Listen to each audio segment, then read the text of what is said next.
Sme v podcaste. Čaute. Vlastne zo 4 tréningových týždňov ti ostali 2, hej, akože, tak potom, tak potom, čo tie ženy, čo sú na olympiáde, teraz normálne budú chodiť o toto isto, že čo si to povedala? Hej, doma budú muži cepovať ženy a chod cvičiť.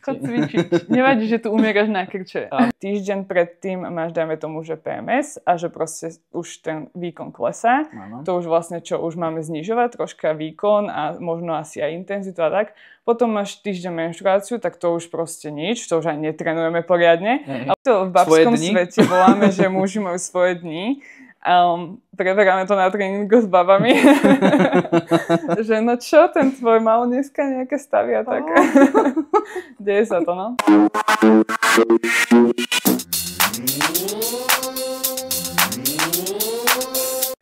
Dneska som tu s mojou dlhoročnou kamarátkou, s mojou bývalou kolegyňou, s ktorou sme akože čo to spoločne zažili v gastre, ale dneska to nebude o gastre. A konec koncov Katka, ahoj. Ahoj Matej. Katka je dneska tiež, dá sa povedať, že do istej miery podnikateľka, ak to môžeme takto nazvať. Môžeme to takto nazvať? Tak, začiatočník. OK. Ale každopádne Katka je v prvom rade fitness trénerka. A teraz všetci prekrutili očami, že oh my god, proste ďalšia taká.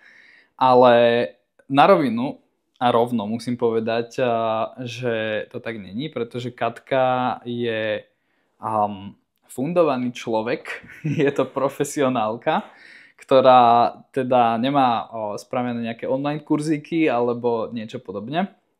Ale trénerstvo študuješ, hovorím správne? Áno, presne. A ty študuješ konkrétne iba trénerstvo, alebo je v tom zahrnuté aj akože výživa a takéto veci? Toto celkom ani ja neviem úplne. Teraz vlastne končím magistra a tam mám kondičný tréner a aplikovaná kineziológia, ale bakalára mám z regenerácie a výživy športu. Skús takže... po slovensky, kineziológia. To je niečo, znie to tak cool, ale je to niečo také, že proste skrátka, že ako funguje to telo, hej, že chceli tam troška pridať taký fancy názov, takže stačí úplne v pohode to trénerstvo. A bakalára má teda regenerácia a výživa v športe, to je dôležité, že to nie je klinická výživa, ale je to športová výživa. OK. Čiže je rozdiel medzi tým byť vyštudovaný človeka v tejto branži a medzi tým, že mám proste nejaký online kurz a bum, poďme, som tréner, lebo je to dneska moderné. No je to rozdiel, ako na začiatku, ešte keď som neštudovala, tak tiež som si myslela, že sa to dá tými kurzami, že proste budem si študovať, budem si robiť nejaké kurzy, budem sa v tom vzdelávať, ale tá škola ti dá fakt veľa, hlavne ti dá tú disciplínu, že proste musíš tam chodiť, musíš sa to učiť. Samozrejme aj na tejto škole sú veci, ktoré možno by sa dali vynechať, asi ako na každej, všakže poznáme to.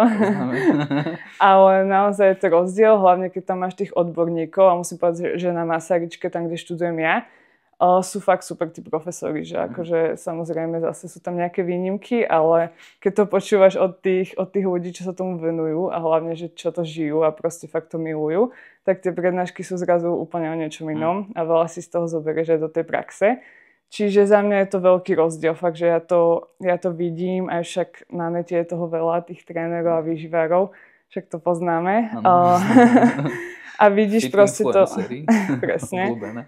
A vidíš to presne na tých názoroch alebo na tých trendoch tých ľudí, že proste čomu veria, že jedenkrát sa dajú na takú stranu, druhú na takú, že proste fakt, že nemajú nejaký ten svoj evidence-based proste prístup, ale skôr idú po tom, čo je trendy a to je celkom problém.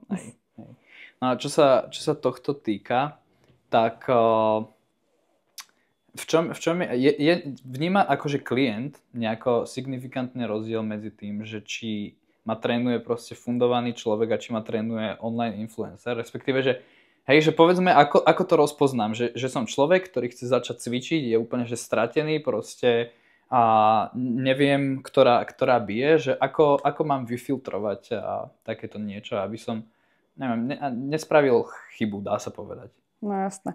No to je presne na tomto najťažšie, že proste človek, čo sa do toho nevidí, nerozumie sa tomu, tak zrazu vybrať si trénera, poviem to, že tak, že skopí momentálne, že mám pocit, že sa to s nami roztrhlo v rece za posledné obdobie, je fakt ťažké, takže za mňa akože taký prvý bod bude asi fakt pozerať sa po tom, že čo ten tréner vie, že fakt, že či má školu, čo má vyštudované, aké má tie kurzy, lebo však nehovoríme o tom, že všetky kurzy musia byť zlé, hej. Jasné.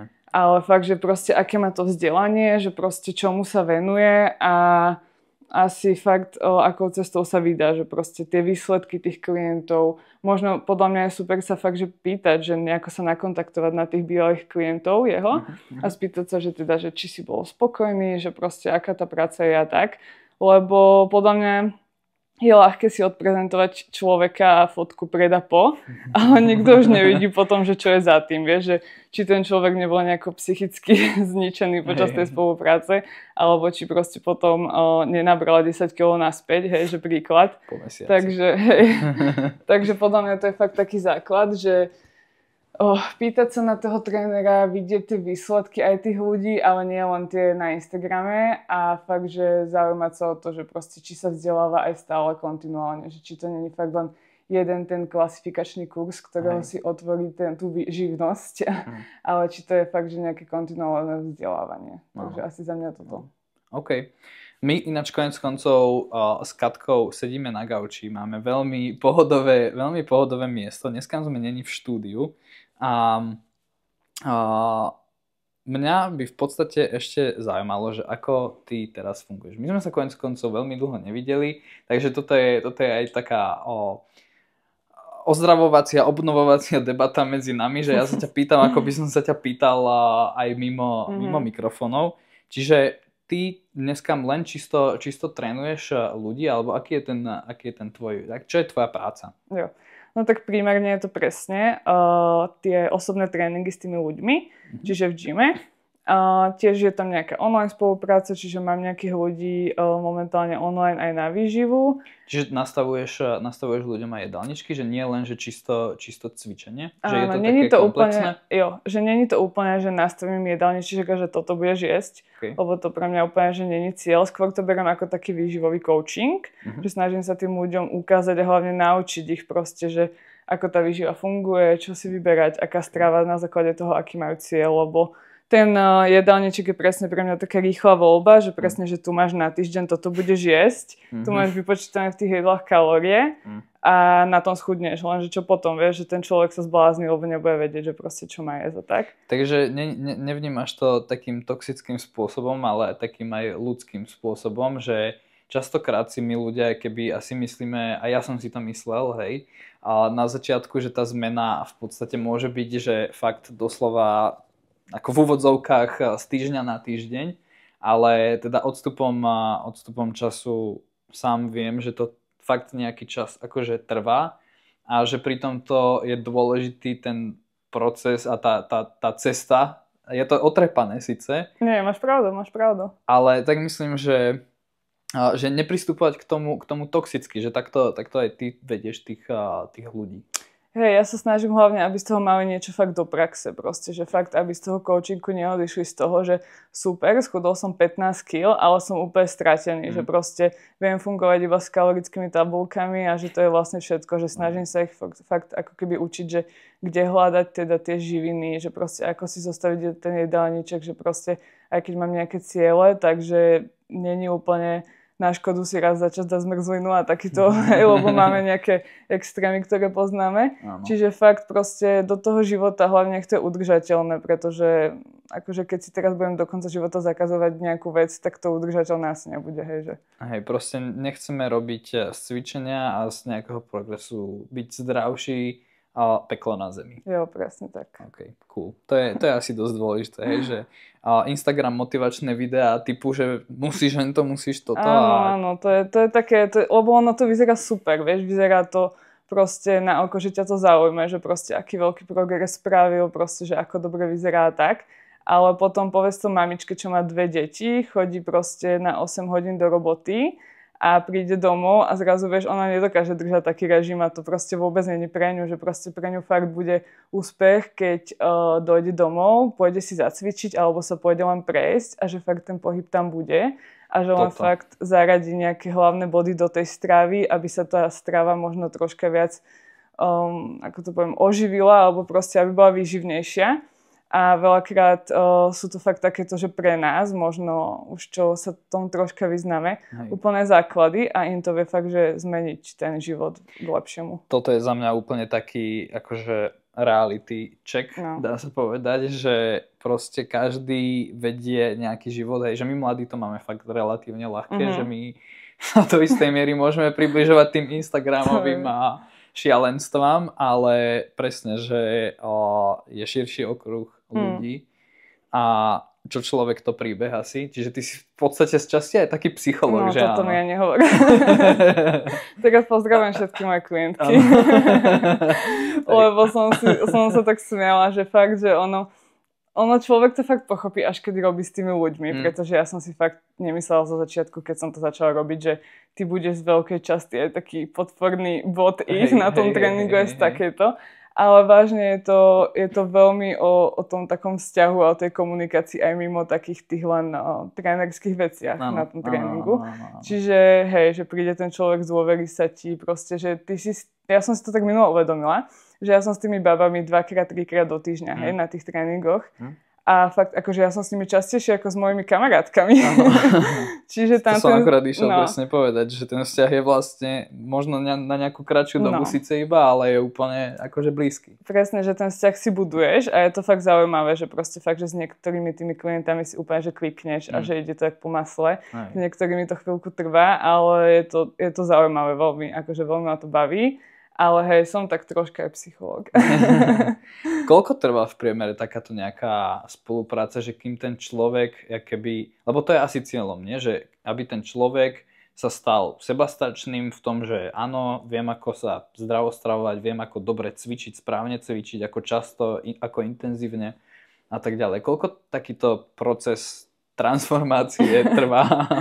No jasné, no je to veľmi individuálne, akože to sa budem asi dneska veľakrát opakovať ešte, ale fakt záleží, že z akého bodu ten človek príde, lebo niekto príde, že fakt sa chce len uistiť tej technike, že už cvičí a proste len chce vedieť, že či to robí dobre a to je veľakrát fakt, že môžu tu byť mesiace, dá sa povedať, že do pol roka sme vybavené, že fakt, že ten človek ma už viac nepotrebuje a potom príde niekto, komu poviem, že má dvihnúť ruky hore a nevie, čo od neho chcem. Hej? Čiže tak tam to bude trvať dlhšie.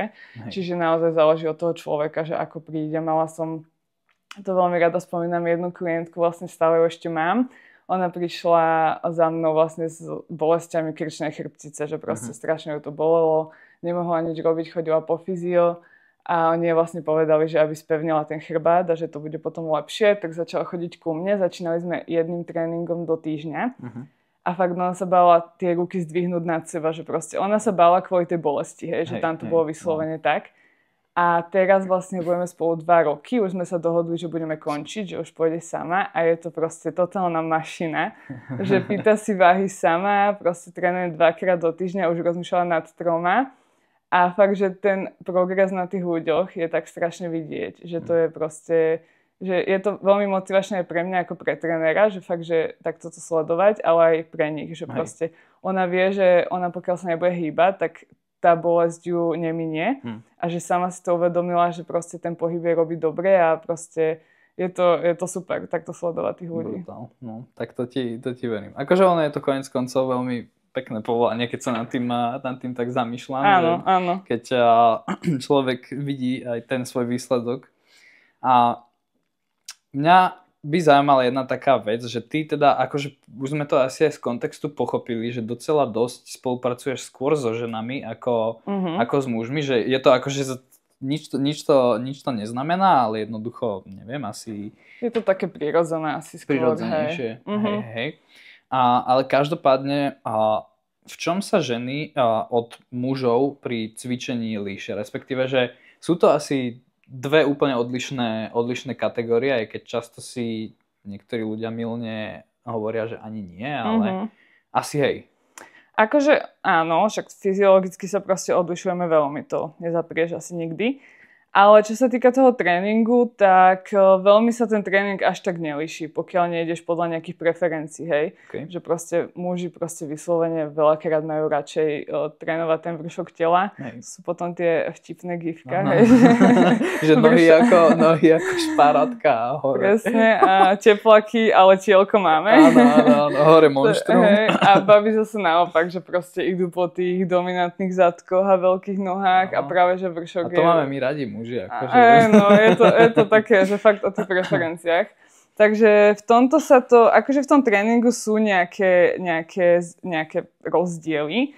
Povedzme, že ženy vedia ako keby troška ľahšie tolerovať takú tú záťaž, dá sa povedať, že vedia rýchlejšie zregenerovať po tej sérii, hej, že veľakrát, že proste nerobí im problém mať tam kratšiu pauzu ako muži. Ale zase záleží, že od človeka, hej, že keď je niekto fakt trénovaný, tak sa dobehne tej ženy. Presný opak. Hej, ale že proste, že vedia. Takže v tomto je to troška, ale inak asi lepšie budú možno tie ženy zvládať tie vyššie opačka, ale zase nebude to nejaký veľký rozdiel. Okay. Čiže sú to skôr asi také zaužívané veci, že si myslia, že ženy by mali trénovať s rúžovými činkami a s rúžovými kettlebellmi a vôbec by nemali... Ale sú také typológie, čo by presne takto si to predstavujú. Barbie fitko. Yes, ženské fitko. Hej. Neviem, čo by som v ňom robila síce. Vieš, že pokiaľ by tam nemali ťažšie kotúče. No a že ženy by nemali ísť vôbec proste do sekcie, ja neviem, kde sa tlačia tlaky na hrudník, lebo však proste ženy nepotrebujú cvičiť hrudník, nie? Áno. Takže tak. To už sme podľa mňa pochovali tieto mýty, si myslím, že proste... Nepochovali sme ich. No, tak ja ich pochovávam už. Ja som zakomplexovaný v tomto. Hej, dosť. Hej. Ja akože mám primárne ženy, mala som aj mužov a to sú také dva typy. Jeden typ je taký, že začínajú cvičiť a sú veľmi namotivovaní a proste, vieš, dám im nejaké závažie na to a on chcel 15 kg viac, vieš, ale ja viem, že akože umiera už na tom, ale proste ego boost úplný totálny. Áno. Tak to som len také, že v kľude, že proste ideme na techniku, že neboj sa, že postupne to tam nabehne. Druhú sériu už mu trasie ruku, čo tam chce pridať, vieš.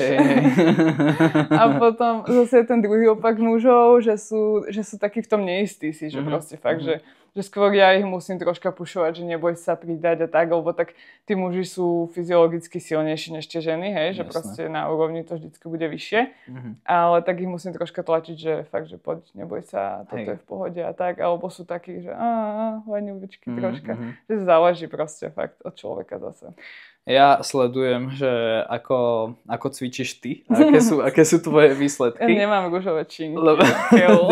Ty nemáš rúžové činky, ale ty si ma už dobehla v drepoch, dokonca možno aj predbehla. V čom, v drepoch? Áno, v drepoch. Na max, akože na jedno opakovanie? Asi áno. Koľko máš svoju maximálku aktuálne? No, teraz je to 107,5 kg na drep. Na jedno opakovanie. Stále som lepší, yes. Tak prosím. Ale aj tak akože brutál. Toto je presne to, hej, že žena stojaca pod tou tyčou naložené tam 110 kg, akože strach. Akože, rešpekt. Je to super, fakt, že ako je to strašne to, ako ja to vidím na sebe, ale vidím to aj na tých babách, že fakt ako tá sila rastie, tak si to pridáva aj na tom sebavedomí. Fakt, že necítiš sa proste ako taký slabý článok v rodine. Ale je to strašne super. Prosím, monštrum v duši. Hej. A mňa to strašne baví pozorovať, ako sa to telo mení a tá sila rastie a proste, jak fakt ten progres ide. Takže fakt, že nie je to vôbec o nejakom, ja neviem, že ideš si niečo dokazovať, ale fakt, že proste technicky sa snažíš stále na tom zlepšovať a tá sila ma v tomto baví. Ja to mám asi z toho športu, že neviem úplne cvičiť vždy len tak, že pre radosť, ale rada si dávam niekedy nejaké také ciele, že proste toto chcem zlepšiť, toto skúsiť a podobne. Takže tak. OK. Veľmi ďalšia taká zaujímavá a špecifická vec na tebe je, že ty si sa vlastne aj v rámci akože školy venovala, aj myslím, že vo voľnom čase sa venuješ takej tabu téme, o ktorej akože nikto nehovorí, hej, že všetci tréneri, či už fundovaní alebo nefundovaní, sa bavíme o tom raste svalov, nejakom progrese, ako byť silný, fit, zdravý, čo jesť, čo nejesť, ale nikto nehovorí ešte o jednej veci a to je, čo sa týka špecificky vás žien, o menštruačnom cykle. Respektíve o menštruačnom cykle spojenom s cvičením. A ako tieto veci fungujú? Ako je to niečo, čo treba zohľadňovať, alebo je to zanedbateľné? Prečo sa o to zaujímaš? Povedz nám vyššie. No, začalo to asi tým, že keď som športovala, tak som mala zdravotné problémy, lebo som sa dostala už na nejakú hladinu, dá sa povedať, hmotnosti, ktorá už nebola zdravá. A práve tam to celé začalo, že som stratila menštruáciu na nejaké obdobie, že akože bavíme sa o rokoch. Okay. Čiže tam vlastne začala celá tá cesta aj s tou výživou, že som sa začala to zaujímať o ten tréning. Čiže je to tabu ešte asi stále, ale ja keďže mám taký svoj kruh už nejakých zdrojov a ľudí, čo sledujem a tak už sa to stále dostáva viac a viac do popredia. Aj na našej škole sú rôzne výskumy na to, že fakt, že sa tam tomu venujú, čo je super. Aj takto na Instagrame, že sú už takí odborníci, čo idú hlbšie do toho. No, takže to bol nejaký taký môj začiatok, že vlastne prečo menštruácia, nejakým spôsobom ma to vždy nejako fascinovalo, že proste že žiješ si nejaký život a zrazu proste riešiš to, že nemáš menštruáciu a keď je to v nejakých začiatkoch, tak si úplne že neuvedomuješ, že čo sa môže stať za pár rokov, že môže to mať nejaké následky. No a tým, že som si vlastne prešla potom nejakým procesom, že som sa snažila ju navrátiť a tak to ma nejako potom aj hitlo ísť študovať to, čo študujem. Vlastne napísala som aj bakalárku na tú tému, teraz aj diplomovku najnovšie. Tak sa strašne teším. No a je to taká pre mňa aktuálna téma stále. Veľa ľudí teda sú také dva tábory. Jeden tábor je ten, že proste menštruácia strašne ovplyvňuje cyklus a keď máš menštruáciu, tak by si mala byť len doma a keď tak si na 10 minút zacvičiť jogu, lebo proste tvoje telo, tvoja harmónia ti to tak prikazuje. K tomuto sa dostaneme, áno. Čiže nič iné neexistuje, iba proste fakt, že počúvaš svoje telo a proste joga je život a nič viac. Hej. A potom zase možno sú také tábory zase vyhrotené, že menštruácia vôbec neovplyvňuje cyklus a sme roboti a sme stroje. Čiže ako čo nám hovorí najnovšia aktuálna literatúra je fakt že menštruácia má minimálny vplyv na nejaký športový výkon v každej oblasti, aj silovom, alebo aj vytrvalostnom, ale akože... Toto bude niekoho bolieť ináč? Toto bude bolieť. Hlavne yoga od nadšenky, ne?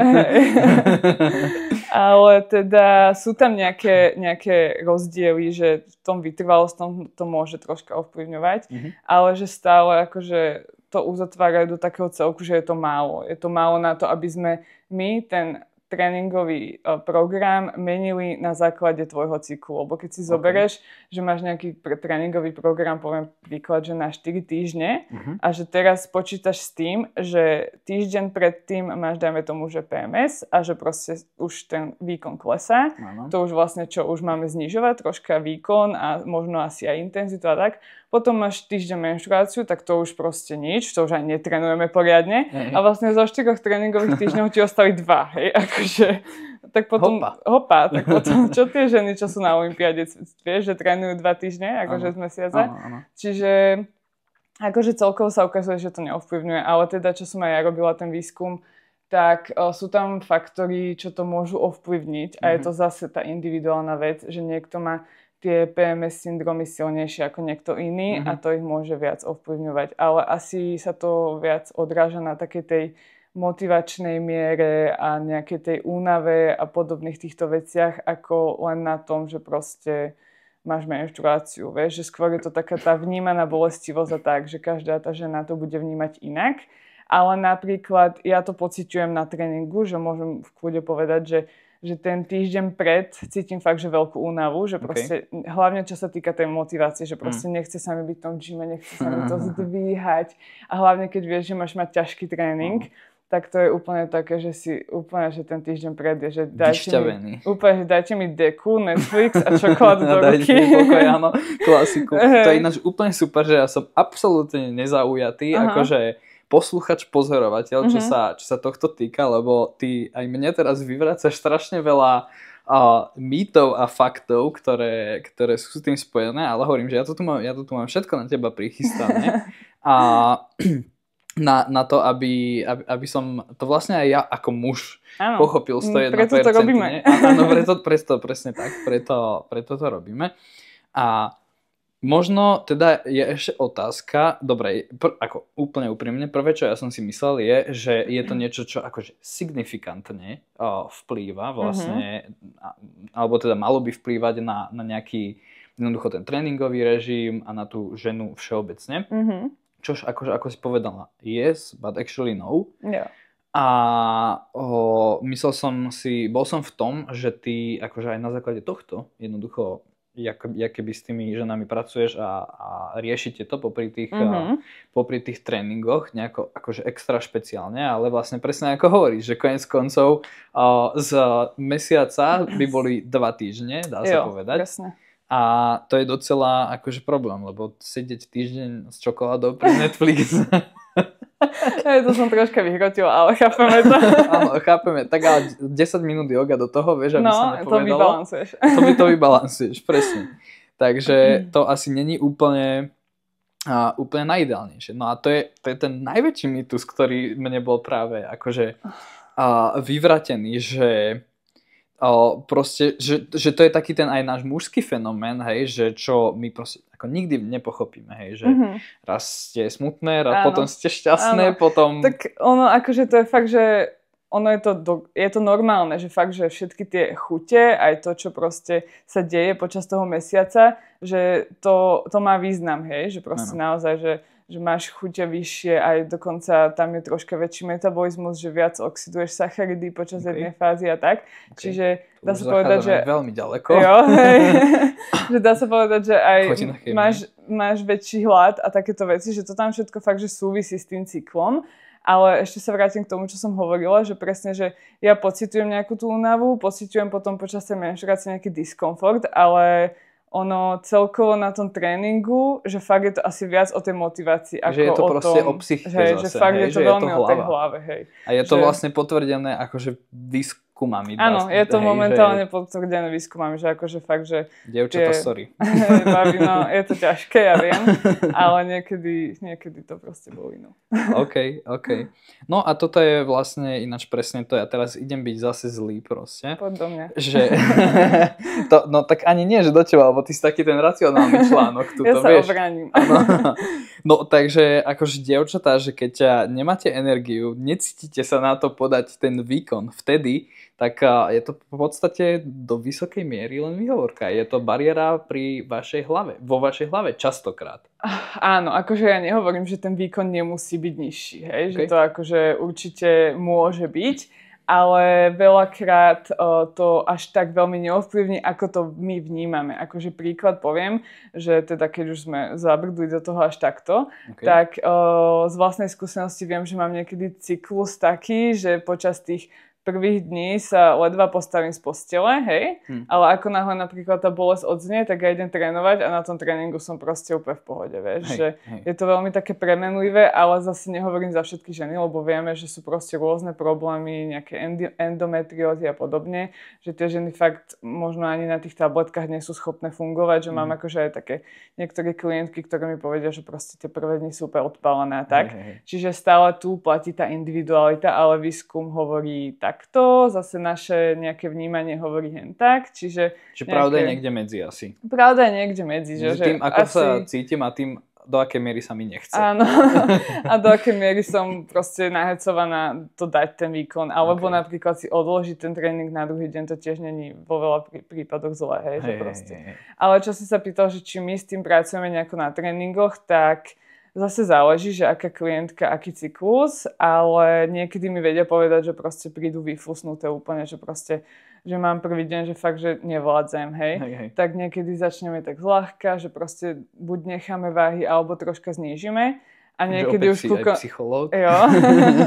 Viem to pochopiť v tomto prípade, čo je super. Áno. Ale niekedy už ku koncu toho tréningu vidím, že proste, vieš, že vládzu, že proste fakt je to taký diskomfort, že proste cítiš sa na nič. Však to poznáš, že niekedy sa ti nechce asi unavený.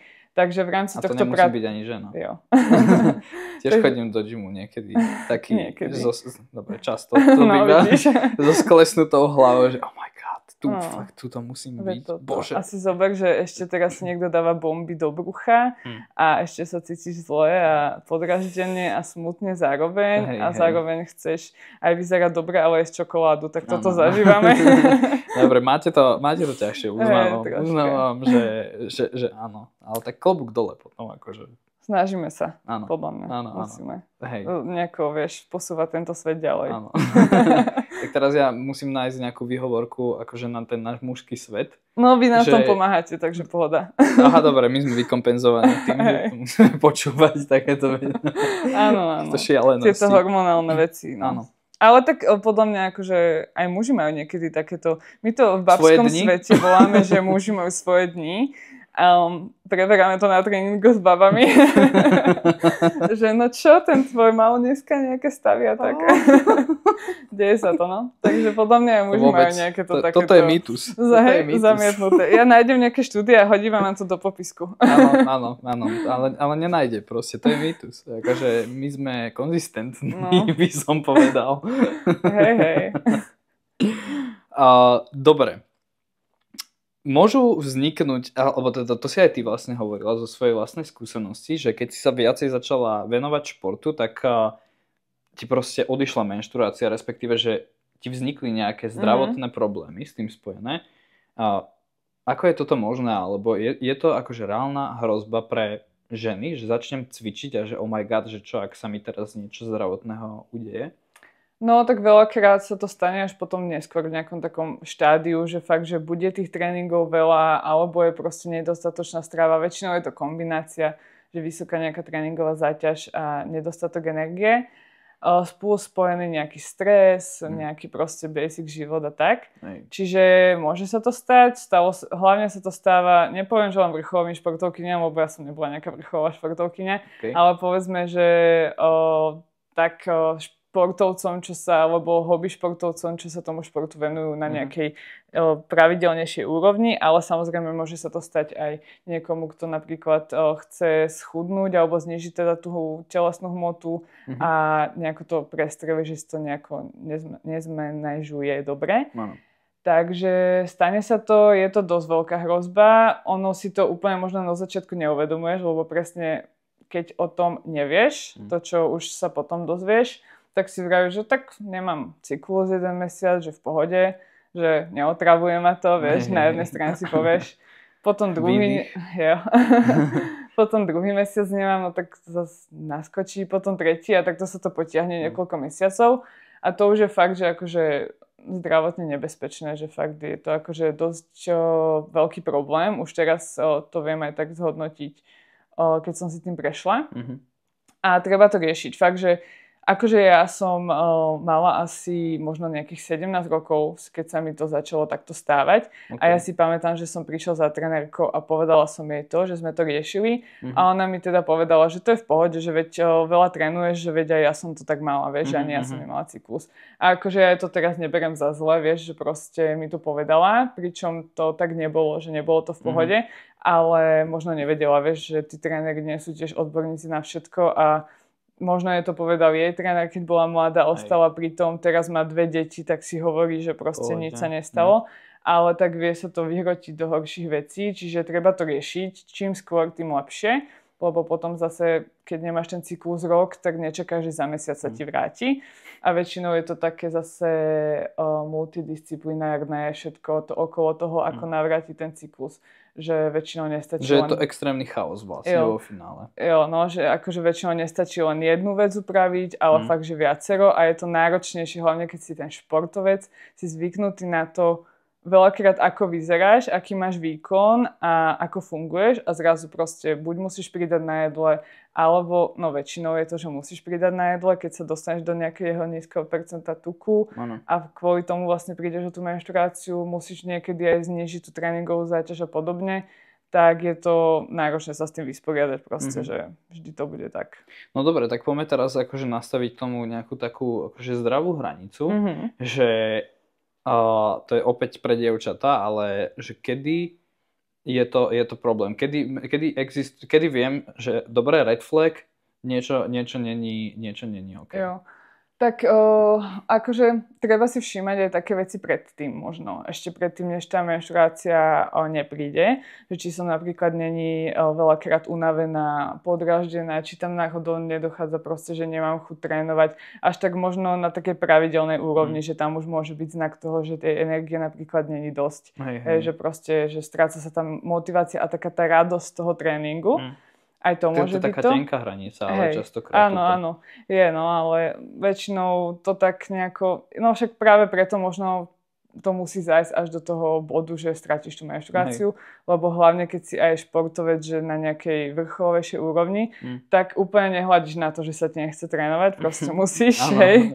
Alebo keď si do toho tak proste zahltený, tak neriešiš, že sa ti nechce, proste ideš, máš nejakú disciplínu, tak ideš. Áno. Čiže, ale určite, že fakt, že ak ten cyklus stratíš, už by som spozornila pri prvom, hej, ale zase nemusí to byť hneď vplyvom toho, lebo stres spraví strašne veľa s cyklom, že naozaj, keď má niekto, možno to baby zažili, keď majú nejaké životné udalosti, nejaké štátnice alebo niečo sa deje, tak veľakrát ten stres vie ten cyklus ako keby posunúť, zastaviť, hej. Čiže fakt, že keď už je to viac ako tie 3 cykly, tak už je to fakt, že na riešenie, že tak to už by som spozornila. Red flag. Jo, veľký.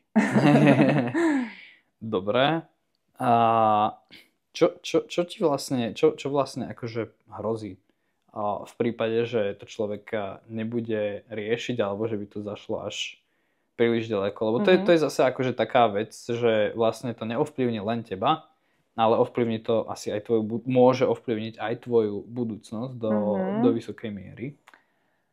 Hey, no prečo je to nebezpečné proste? Je to zase taký komplex tých vecí, že čo to môže byť, alebo čo to môže všetko prinášať, hej, že tým, že stratím tú menštruáciu. Také najviac, čo sa asi hovorí, že vlastne je tam riziko zníženej hustoty kostí, hej, čiže, lebo práve... je to fakt tým, že vlastne sú tam utlmené tie hormóny a proste ten estrogén je hlavný taký ten činiteľ, čo sa týka zdraví tých kostí a vlastne vďaka tomu potom hrozí nejaká osteopénia, osteoporóza a tak. A ak sa dobre nemýlim, tak keď už vlastne v takomto skoršom veku si znížiš tú hustotu kosti, tak už potom je veľmi ťažké sa dostať na nejakú zdravú hladinu. Ale týmto nie som si úplne istá, ale povedala by som, že by to tak mohlo byť, hej, že proste, že ťažko potom ako keby sa dostaneš na takú zdravšiu hladinu tej hustoty tých kostí a to je akože že veľmi, veľmi nebezpečné, to je akože hlavne. A potom sú tam rôzne také skupiny, hej, že čo to ohrozuje, je tam veľa od psychických, kardiovaskulárnych, proste trávenie a všetky tieto funkcie. Takže povedala by som, že to má vplyv na celé telo, aj na tú budúcnosť, ako úplne neviem povedať, že aká je tam pravdepodobnosť, že budeš mať nejaké problémy, napríklad otehotnieť, keď si na niekoľko nemala... Hej, že keď si na niekoľko rokov napríklad stratila cyklus, že fakt, že takéto poznatky nemám, ale tak určite to nie je zdravé a nechceš to riskovať, hej, že lebo proste fakt tá menštruácia je niečo, že ti dáva takú spätnú väzbu, že tvoje telo je v pohode a že môžeš vlastne v tomto prípade otehotnieť a vynosiť to dieťa. A keď ti tvoje telo nedá tú spätnú väzbu, že ty nemáš dostatok energie vlastne na to, aby si vynosila to dieťa, tak to je podľa mňa dosť veľký red flag, že proste, že tvoje telo sa snaží prežiť proste a starať sa o teba, že nedokáže sa starať ešte o niekoho. Čiže toto bolo strašne pekne. Jo, že v tomto je to... Dobre, takou ľudskou rečou asi. V tomto je to tak dosť... Chápem tomu aj ja. Dobre. Ja mám na teba nejaký dobrý vplyv. Tuším, že ja som budúci odborník. Môžete mi volať na tréningy. Magera gynekolog. Na všetko. Na ženy aj na cvičenie. To si daj do bia. Áno. Takže v tomto je to fakt dôležité si uvedomiť a hlavne akože ja to v tomto momente života, ja to chápem, že proste tie 17-ročné baby na to nemyslia, že im stačí fakt, že vyzerajú dobre, že proste majú málo percenta tuku, že si môžu obliecť hocičo a vo všetkom vyzerajú dobre, lebo ja som bola taká istá. A ešte teda fakt akože žiadny diskomfort každý mesiac, halo, to chceš. Ale potom teda dostať to naspäť, no je to ťažoba, fakt. Je to pain. Jo. OK. veľmi zaujímavé. Mňa najvyššie dostali asi teda tie kosti, hej, že to by som v živote si ani len nepomyslel, že vlastne tieto akože všeobecne ženské veci majú až takéto implikácie, lebo je to proste fakt niečo, o čom sa nehovorí, hej? Hej, no akože vôbec sa o tom takej nehovorí. bežnej asi nie, hej. Ja mám pocit, že už to je všade, ale tak hovorím, že to je tá moja bublina. Tak lebo ty to proste, čo riešiš, to vidíš všade. Áno, okolo seba. To tak býva, že ty asi vidíš všade financie a takéto veci. Tak. A ja len menštruáciu a každý to svoje. Silový tréning, takže hej, mám pocit, že už je to lepšie ako kedysi. No napríklad v tom mojom období to tak vôbec nebolo, že ja som nevedela, že proste niečo také existuje, že proste sa to dá vyriešiť a tak. Čiže a dosť ma celkom mrzí, aj akože čo som si prešla skúsenostiami s gynekológmi, že ani oni na to nemajú ešte taký úplne, že triezvy názor a že nevedia úplne, že ako s tým robiť. Lebo tak prvé, čo keď prídeš, tak ti povie, že máš málo rokov, že to je ešte normálne, taká fluktujúca tá menštruácia. Akože na jednej strane dobre, na druhej strane možno by si sa mohol spýtať, či športujem 8 krát do týždňa, vieš, že či tam není nejaký zádrhel a tak. No a potom čo, ti predpíšu antikoncepciu, lebo však antikoncepcia a umelá menštruácia, to je však vlastne problémy vyriešené, nie? Potom ti dajú vyvolávaciu injekciu, zase skúsime to vyriešiť takto, ale taký nejaký zase multidisciplinárny prístup tam ešte úplne není u tých gynekológov. Že akože u niektorých asi už ale napríklad ja som sa s tým až tak úplne nestretla. Takže tam je tiež Takže vlastne robiť. Môžeme ti prijať ďalší titul z časti gynekológ. Ešte nie. OK. Ale akože ja by som bola rada, keby to viac riešia gynekológovia aj než tréneri, lebo akože veľmi sa to rieši v tejto našej trénerskej a výživarskej sfére, že je to taká hot topic téma, ale proste hento, akože čo sa týka gynekológov a zdravotníkov, tak až tak to tam nevidím. Hej. Tak lebo u vás je to asi často, že sa to práve tu stáva vám ako aktívnym športovcom primárne a tak ďalej. Hej. Že pre akože bežný ľud, alebo možno aj z nejakého z hľadiska do minulosti. Teraz smieš.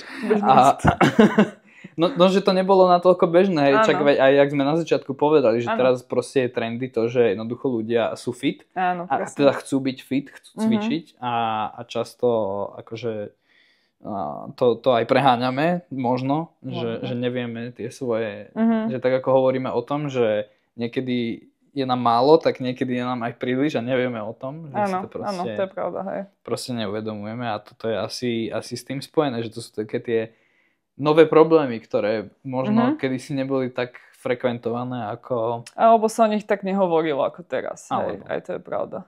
Hej. Dobre, myslím, že menštruáciu, cvičenie sme akože docela prediskutovali a spýtal by som sa ťa, že čo je podľa teba najväčší mýtus pri cvičení? Najväčší mýtus pri cvičení? Musím porozmýšľať troška. To nie je úplne, asi to sú nie také otázky, čo človek dá zo šupy asi. No, asi to, že čím viac cvičím, tým lepšie. Že čím proste viac budem cvičiť, tak tým väčší svaly budem mať a tým silnejší budem a tak, hej, že proste musíš tam mať nejakú takú mieru a už teraz sa to tlačí viac a viac do popredia, že práve ten oddych a tá regenerácia je dôležité na to, aby si sa posúval, čiže asi hej, keď tam vidíš tých gym bros 7-krát týždni, majú rozdelené lítka, triceps, biceps, hlavu, vieš, proste všetko. Už pomaly každú šlachu, hej. Tak asi to si myslím, že nie je teda dôležité tam byť každý deň a zničiť sa a odchádzať po 4, ale nech to má nejakú štruktúru a čiže overtraining proste nevedie k najlepším výsledkom dlhodobo. Vedie k vyhoreniu. Vedie k vyhoreniu. Gym vyhorenie. Hej. No k pretreňovaniu a normálka. Akože. Hej. No akože toto ináč je koniec koncov ešte ďalšie také zaujímavé, že a aj s tým, ako teda je populárnejšie cvičenie, tak je populárnejšie to, že budem proste fitnesska a veľmi veľa ľudí akože začalo chodiť na tieto súťaže. A Ja teda som mal celú strednú školu spolusediaceho, ktorý akože dlhé roky cvičil a potom to teda posunul aj na taký level, že bol na zopár súťažiach, lebo proste sa cítil na to, že áno, že chcem ísť do toho, vyskúšať to. A týmto ho pozdravujem, čau Samuel. Čau. No a túto som akože ja naživo mal možnosť vidieť, že keby som to nevidel, nezažil, tak tomu neuverím, že to takto je. A že napríklad hlavne v tých posledných fázach, hej, že už pred tou súťažou, ty jednoducho viac menej takmer nič neješ a strašne veľa piješ, a proste akože sa odvodňuješ, hej. A tie posledné dni si jednoducho na litroch urologického čaju, ktorý je absolútne nechutne odporný, hej, a ešte keď proste hlontáš do seba iba to, nič iné. A vlastne aj ty si absolútne odporným človekom vtedy. No tak to verím, inak ako spolusediaceho by som ho nechcela mať. Máme super veľa zážitkov z tohto. Teraz vždycky sa na tom brutálne smejeme, že... Mal si dovolené vôbec desiatovať pri ňom? No, ako bolo to také, že on si vždycky dal kapucňu, Nie. bundu, bola mu zima, vieš, lebo proste nemal dostatok živý. A proste v triede, vieš, 40 stupňov, 30 ľudí a on... Tam sa trasol. To je strašné. Ale je to tak, no, keď nemáš tuk, tak... No, áno, a proste akože agresívny, hej, že normálne mužka okolo neho obletela a týpek už proste sa išiel byť. Je mi no tak to jasné. Akože nepreháňam. Fakt nepreháňam. No a že či je toto vlastne zdravé, lebo ja som mu hovoril, že kámo, že ty sa tak dodrbeš proste, že ty čo robíš jednoducho so sebou. Že proste why? A že z toho, povedz mi to z toho takého odborného hľadiska, že či to je ok, nie je to ok. Môže tak to byť z odborného hľadiska to beriem tak, že žiadny vrcholový šport nie je zdravý. OK. Takže, takže ani šipky? No, tam sa o tom môžeme baviť. Možno oni sú alkoholici zase vlastne. OK, tak nič. Alkohol neberieme. Takže nie, však proste sú to strašné extrémy pre to telo, hej, že proste oni fakt akože potom už sú aj takí, akože sú rôzne praktiky, ja sa do tohto fitness a zhadzovania takéto agresívnej váhy až tak nevyznám, ale sú, že proste fakt, že tréneri, čo sú v tom zabehnutí a sú dobrí a vedia tých ľudí udržať dosť dlho na nejakých vyšších kalóriách, aby proste sa nešli byť kvôli tomu, že okolo preletí mucha.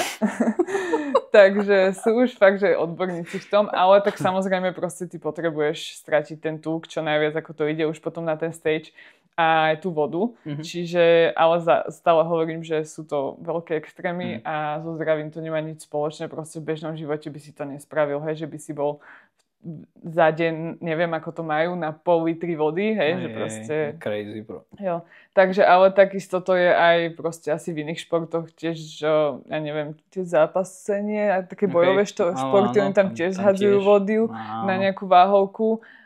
Čiže to není zdravé, ale je to šport, takže musíme sa s tým nejako zmieriť. OK. To akože, OK. No, prepáč, bolo to nudné, viem, že nie, akože solid. Ja si myslím, že my to prirodzene si to myslíme ľudia, hej, že aj oni si to myslia konec koncov, že však vidia sami, čo to s nimi robí a potom proste, ak odídeš z toho stageu, tak taký čierny si ideš dať tú palacinku a si jak v 7. nebi, oh my god, ale tvoje vnútornosti sú není v 7. nebi. No, to nie. Ako ja som už moc nesledujem, ale veľmi dlho som sledovala presne tieto fitnessky na sociálnych sieťach, aj slovenské a presne som bola vždy z toho taká nesvoja, keď som videla, ako sa idú dožrať po tých súťažiach a že aké to musia byť bomby. Takže z toho som vždy bola taká, že bože, že chúďatka, vieš, aké musia byť hladné a potom si dajú to všetko. Čiže no nie je to úplne, že je správna cesta, ale nespravíš s tým nič. Tiež to proste vyzerá všetko dobre, aj keď akože ja mám na to taký radikálny názor celkom, že hlavne, no ja ako muž, keď sa pozriem na takú ženu, hej, ktorá je fakt, že nabombená akože svalovo, tak mne sa to nepáči. Fakt, že nie proste. Jasne. je to zvláštna predstava po každej stánke. Jasné, tak každý má nejakú preferenciu. To. Áno. Akože to už si predstavujeme nejaký ten úplne, že špičku ľadovca, hej, že tie baby veľakrát to asi nebude ani čisté, čo si budeme hovoriť, hej. Dobre, to je ďalšia, to je ďalšia téma. Do ktorej zase by sme tu mohli debatovať ďalších 20 minút. Ale napríklad poznám, prepáč. Len keby ste nevedeli, tak hovoríme o steroidoch, hej, že jednoducho kopeckrát už tí, čo súťažia, tak nejdu čisto. Nie, nejdu, aj keď vám povedia, že idú, tak že nejdu. Idú, tak nejdu. A hlavne teda u tých žien to bude, si myslím, akože u tých mužov je to jasné, ale veľakrát proste aj tie ženy berú a to je proste očividné, že to proste je vidno, hej, na tých úplne, že Olympia a tak tam sa tomu asi nevyhnú. Ale akože, čo sa týka takej tej, ja nevyznám sa v tých kategóriách úplne, ale nejaké tej light fitness, že klasické bikiny a tak poznám fitnessky, ktoré fakt, že vyzerajú celoročne, že dobre, že fakt, že majú nejaké percento tuku, že fakt, že majú svaly, a oni fakt len pre tou súťažou zhodia nejaké kilečka, troška sa odvodnia a vyzerajú na tom stage dobre, hej. Že toto akože úplne, že zastávam, že niekto si dokáže udržať. Nehovorím, že tú top formu, lebo to sa nedá, hej, ale nie sú ďaleko od tej ich stageovej formy, že proste geneticky na to majú, makajú, proste sú štihlé celý rok, tak to si vravím, že ok. Ale keď sa niekto trápi a fakt, že ty vidíš, že za mesiac vyzerá tá žena, že má o 10 kg viac a že proste potom to musí zhadzovať, to mi úplne, že príde, na čo to úplne, že robiť, vieš. Toto je ináč, ale niečo, že zase teraz trošku odídeme z akože fitness a z týchto profesionálnych vecí, že aj v reálnom živote.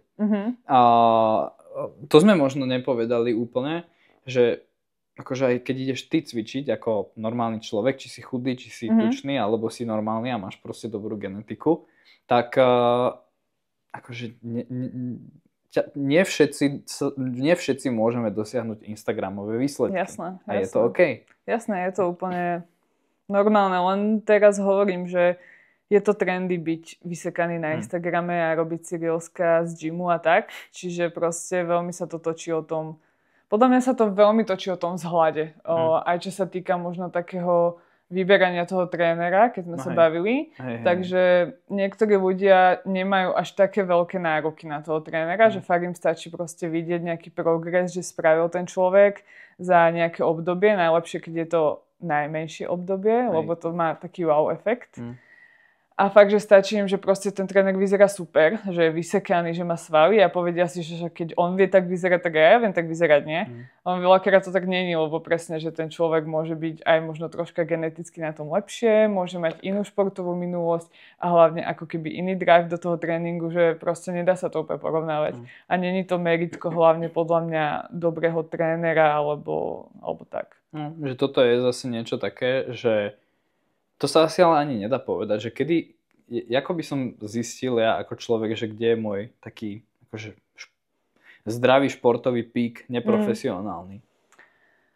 Lebo ako hovorím, hej, že niektorí ľudia sú proste chudí, vyslovene sú chudí, mám aj takú genetiku a aj keď cvičím, tak jednoducho nebude zo mňa monštrum, nebudem, keď som muž, mať jednoducho taký vršok, že budem tieň robiť na ulici a keď som žena, tak nebudem mať proste nádherný, krásny zadok možno. Áno. A Asi by som povedala, že pokiaľ to neskúsiš, že kde je ten tvoj pík, tak nikdy úplne nebudeš vedieť, vieš, že pokiaľ nespravíš možno to tvoje maximum preto počas nejakého obdobia. To sa teraz smejem, lebo na Instagrame je taký super profil, on akože rozoberá takto, že tréning a koľko čoho a tak.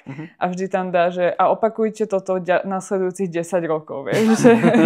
Že každý tam čaká, vieš, že dá tam, že počet sérií, opakovaní a tak. A potom, že a cviky tam dá a potom, že a 10 rokov dokola, vieš. Čiže a príde to po 10. Čiže veľa ľudí si myslí, že to fakt bude trvať, ja neviem, že rok. Že a ja keď si teraz pozriem fotky, že ako som vyzerala proste kedysi, a jak vyzerám teraz, tak je tam, že brutálny rozdiel, ako, nie že veľký rozdiel, ale je tam rozdiel, vieš, a ono to fakt trvá proste veľmi dlho, proste, vieš, že... Ja do toho dám svoju osobnú vsúku, že my keď sme sa spoznali, tak ja som viac menej začínal cvičiť a už tiež je to v podstate asi 4 roky, dá sa povedať, plus minus. A ja si spomínam, že jednak prvé, čo mne strašne pomohlo, respektíve mi dlho trvalo, kým som pochopil, že áno, musím upraviť aj stravu. Trvalo mi to asi vyše roka. A 1 rok som cvičil v podstate do vzduchu, dá sa povedať. To čo znamená? No, jednoducho nemal som žiadnu stravu k tomu. Ja som mal 58 kg. Hej. Čiže proste ja som nižší, mám 173 cm, mal som 58 kg, bol som fakt, že chudý typek. A jednoducho cvičil som a za ten 1 rok som sa v podstate vysekal, ale tam to končilo. Hej, že stále som mal 58 kg, 59, hej, to je úplne jedno. No a potom sme sa my vlastne bavili, ty si mi pomohla dokopy aj nejaké tie makra, hej, že ako sa plus minus stravovať, aby jednoducho som tú váhu začal naberať, hej, popri tom tréningu a to mi zmenilo život. Akože doslova do písmena mi to zmenilo život a ja si aj pamätám, že úplne keď som začínal, tak asi som bol ten overtraining typ, hej, že proste mal som extrémne svalovice. A ty si aj cvičil s niekým, že? Zo začiatku s nejakým kamošom. Či nie?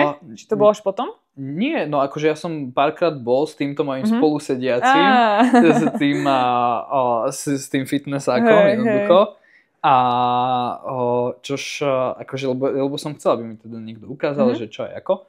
Ale jednoducho robil som moc na to, že ja som vtedy nebol nejaký, neviem, športovo založený alebo niečo podobné. Proste ja som robil hrazdy od mala. Tam to haslo. No, na hrazdách. A ešte sa dvihneš? Oh my god. OK, Katka. dobre. Teraz už zozávažím. Dobre, ale aj také rôzne, že stojky a tak? Nie, to nie. Iba, to bol iba taký veľmi plítký street workout, hej. Okay, ale akože, dobre, to stačí, základ. Základ. Lebo mama mi zakázala chodiť do fitka, keď som bol malý. Koľko si mal rokov? No 13. No, tak hej, to sú ešte také obavy. No, tak ale pochopiteľné asi. Teraz mám klientku, má tuším 14, 15 a mala som jedného chalana, ten mal 16, takže, ale už je to iné, no ja keď som cvičievala, tak ja som bola najmladšia vo fitku, že som mala takých tých 17 asi. Hej. A teraz akože niekedy to vyzerá ako škôlka v tom gyme, ako sorry, ale sorry. Mali by tam dať nejaký vekový limit, to bola by som rada. No áno, ale akože toto by bola zase ďalšia téma. Ako na jednej strane ja som rada, že super, že tí mladí ľudia sa chcú hýbať, čak presne to je cieľ, že začať od mala a budovať tie návyky, ale niekedy je toho fakt veľa, že proste... No veď áno, ale reálne akože môže ti to ublížiť, ako keď si mladý, hej, že až začneš... Nie, že cvičiť áno, ale tak myslím, že zdvíhať relatívne ťažké váhy a tak ďalej, alebo je to zase ďalší mýtus. No záleží, akože pokiaľ máš dobrú techniku, tak prečo nie? Tak je to v pohode? Jo, teraz sledujem 9-ročnú najsilnejšiu indickú spieračku. Kamoško, to si nevidel, jaká je ona silná. Hej. Neskutočne. Akože silový tréning u detí je super, takže my tu vyvraciame, že ti zastaví rast alebo niečo. Toto, že proste, že máme rastové štrbiny a tak ďalej. A to už je mýtus, to už je za nami, to sme pochovali. V pohode. Čo som chcela povedať? No, že proste silový tréning u tých detí je úplne v pohode. Pokiaľ majú dobrú techniku a pokiaľ idú pomaličky na to, tak fajn. No len problém je väčšinou ten, že keď je tam niekto mladý, fakt tí chalani 16-roční namotivovaní, ale čo sa prebiehajú ega. Daj si stovku na bench a pomeň. Čo si predbiehajú ega, tak to je na tom, to, kde sa môžu stať tie chyby, že sa fakt rýchlo pretrenujú, že alebo ich to prestane baviť, vieš, že fakt ten tréning potom nedáva zmysel, no, takže. No áno, s týmto sa stretávam aj ja, veľmi mladé, hlavne dievčatá vo fitku a je to fakt divné. U nás sú to zase chalani. U nás sú to dievčatá, že príde skupinka 7 dievčat. Naozaj? Áno. Tak to je čo? Tak vy máte tým žien a my máme tým chalanov. No ale chápeš, proste jednoducho je sobota, hej, lebo proste víkend a je, ja neviem, 11 hodín a tam proste dievčatka tam behajú na pásoch a to je všetko, lebo vlastne a tak to je iné? Super, lebo ti nedržia činky, mne všetci chalani držia činky v tom gyme, ja nemám s klientami kde cvičiť. OK, dobre, toto je zase iný prípad, ale hej. Je to ťažké, ale podporujem ich cvičení, len keby nechodia po skupinkách, ako dvaja max. Hej. Lebo inak, ako keď sú 4 na benči, tak to je pol hodina. Ja mám hodinu na tréning. Áno. Takže tak. Dobre, nejdeme moralizovať, lebo to môže viesť ku kontroverziám veľmi silným. Ale teda asi úplne posledné, že do čoho by som chcel zabrdnúť je, že ako si sa vlastne ty dostala k športu a ty máš jeden taký veľmi pekný rodinný príbeh, ale asi najprv ako si sa dostala k športu? No ja som vlastne začala tak, že som robila atletiku a dostala som sa k tomu tak, že som bola u kamarátky na návšteve alebo na prázdninách, si nepamätám, a ona robila atletiku a mala ísť na tréning a ja som nechcela ísť domov ešte. Tak ona, že však poď so mnou, nie? A ja, že však ale nemám ani tenisky, nič. Tak mi dala jej mamina tenisky, bola som v nich. Tlačili ma celý tréning palce, strašne som trpela, strašne. Mimochodom, tá kamoška teraz bola na olympiáde v Chôdzi, takže...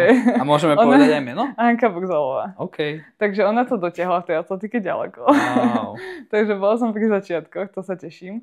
Takže tak som začala vlastne robiť atletiku, že ona bola sa s ňou na tom tréningu a vlastne tiež sme boli kamošky, tak sme sa tam stretávali a tak. Vek? Ty vole, fakt neviem. Akože rozmýšľam 8 možno. OK, takže si úplne myslím, malička. že fakt, že maličké sme boli, hej. Takže tak som začala robiť vlastne atletiku cez rôzne, vlastne keď začínaš v atletike, je to super, že je to také šestranný, ako keby tie tréningy sú šestranné, že najskôr beháš, skáčeš, hádžeš všetko dokopy, potom sa to nejako tak rozlišuje, takže potom som sa dostala k tomu, že som robila technické disciplíny, takže som hádzala kladivo, guľu som vrhala a oštep. A potom vlastne prišiel taký ten môj zvrat, čo sme sa aj bavili, že som dosť chudla a potom hádzalo kladivo mňa. Nie, ty kladivo, sa roztočila, Katka letela, kladivo ostalo. Nie, to som si robili srandu, že toto už asi nebude pre mňa. A koľko metrov si letela v priemere? No, neviem, nájdem nejaké štatistiky. OK. Takže vlastne v tom bode sme potom skúsili zmeniť disciplínu, tak som potom asi rok alebo 2 roky skákala o žrdi. Takže a potom sme to skončili v nejakej tej 18-ke asi. A vlastne mňa veľmi bavilo ten silový tréning počas tej atletiky, lebo to bolo super, že to bolo súčasťou, že ma to bavilo, aj keď som bola slabá, tak palica, nevládala som. Ale mňa na to motivovalo to, že proste ja keď som bola na tom fakt, že najhoršie, tak ja som strašne chcela dobre vyzerať, hej, že to bolo to meritko toho, že proste chcem mať svaly, hej, že chcem mať svaly a chcem dobre vyzerať a to ma vlastne celé z toho zlého stavu aj dostalo konec koncov, že vedela som, že keď budem viac jesť a budem robiť ten silový tréning, takže to dosiahnem, až sa to celé tak celkovo dalo dokopy a dneska som tu. Dneska si tu. A k tomu, toto bolo intro, k čomu nadväzuje, že tvoj otec mne si hovorila mimo mikrofónov, že teda nebehával odjak živa, lebo ja som si najprv myslel to, že tak si sa dostala akože k športu, že si to teda od mala videla u otca. A tvoj otec nebol profesionálny športovec? Nie, profesionálny nie. OK. Ale začal jednoducho behávať. Hovorím správne? Áno. V úvodzovkách staré kolena, hej? Áno, nemal 20 skrátka, v takom slova zmysle. Áno, presne, už v nejakom pokročilom veku, ja neviem, mne sa zdá, že okolo možno tej 40 rokov mal určite, keď začal, tak nejako si myslím. OK. Tak neklamem. A to ale nehovoríme o behaní, že kilometrík okolo parčíku a potom domov, ale hovoríme o dlhých behoch. Áno, začal behávať vlastne maratóny, tak určite to začalo kilometrikmi. Áno. A potom to prešlo k tým maratónom, tak nejako si to obľúbil, čo je teda masaker, lebo však je to veľa kilometrov. Pre nás nebežcov. To je 40, však áno. 42 je niečo. OK, wow. No, takže začal behávať maratóny a behával to vlastne, dá sa povedať, až do konca, lebo teda už to bude 9 rokov tento rok, myslím, zomrel na rakovinu. No a vlastne my sme teraz s mojimi bratmi si dali takú, neviem ani kedy to začalo, ja som sa jeden rok rozhodla, že začnem tak viac behávať a že vlastne on mal prvý maratón svoj v Rajci a strašne sa mu tam páčila tá Rajská dolina. Fakt tam je to nádherné to prostredie, lebo bežíš tam cez tú dedinku, potom viac troška do tej prírody hore, tam keď ideš, celý maratón som nikdy nebehala, hej. Ale keď ideš polku, tak tam sa potom otočíš v takom lesíku a bežíš dole. Takže fakt pekné. No a vlastne to bol jeho prvý maratón a mne tak napadlo, že tak by som si ho mohla aj skúsiť odbehnúť jeden rok, že teda, že bude to také pekné na takú pamiatku a tak. No a potom sa vlastne pridali ku mne aj chalani a boli sme, myslím, že zatiaľ 3 roky. 1 rok som nebola, lebo som plávala na zápočty za plávania oh my God. Na výške. Hej. To bola istá hrdosť a sila z vrchu, že áno. To bolo, že tento rok nemusíš. Ospravedlnené. Hej. No a odtedy sme vlastne boli sme 2 polky, minulý rok sme boli štafetu, lebo teda všetci sme už troška menej pobehali minulý rok, tak spravíme, že si to rozdelíme. A minulý rok vlastne bol s nami môj David a vlastne švagrina, vlastne bratová žena, lebo bracho druhý mal niečo s nohou, tuším. Čiže celá rodina ste proste... No viac menej, hej. Takže proste sme boli išli behať v Rajci. Hej, tú polku, takže to bolo super. A je to strašne pekné, tam je to... Mne sa strašne páči tam tá taká dedinská atmosféra, tam sú vlastne vtedy aj trhy, také ako keby jarmoky. A tí ľudia naozaj vyjdú von pred tie ich domy, dajú ti tam aj pohár s vodou, rabkače, vieš, pozbudzujú ťa. A je to pekné, no a má tú myšlienku teda, že to behával aj on a vždy si tak na to spomenieme, takže to je pekné. Takáto brutálne, akože krásna, silná rodinná tradícia vznikla z toho, že proste otec behával. No, chcela by som, aby to bolo tak každý rok, on je to také, ťažšie, zložitejšie. Už som presne rozmýšľala, že tento rok, že či pôjdem polku, alebo dáme zase tú štafetu, tak uvidíme. Rodinná štafetka, čo? Pôjdem ja. Ja nebehám. No, tak uvidíme, ale je to super. Je to tam fakt krásne, odporúčam. Akože toto sa mi strašne páči a to som presne chcel, aby bolo povedané. Tuto, že konec koncov šport spája ľudí. Robí ľudí šťastnými. A neviem, že aké by si záverečné slovko k tomu povedala. Je to tak, hýbte sa ľudia.